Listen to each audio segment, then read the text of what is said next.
How to unzip files on any iPhone. So hello guys, welcome back to my YouTube channel. In this quick tutorial I'll be showing you how you can easily unzip any files on any iPhone. So first thing what you can do is just head over to your app store if you haven't already and just search in for zip file, that is iZip application.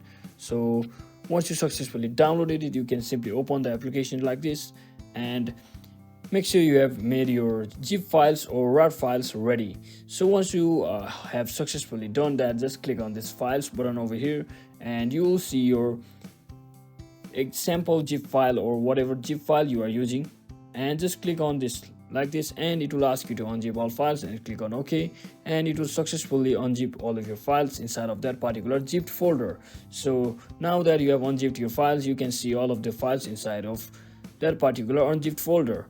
So that is exactly how you can easily unzip files on any iPhone. So thanks for watching guys, see you in the next one.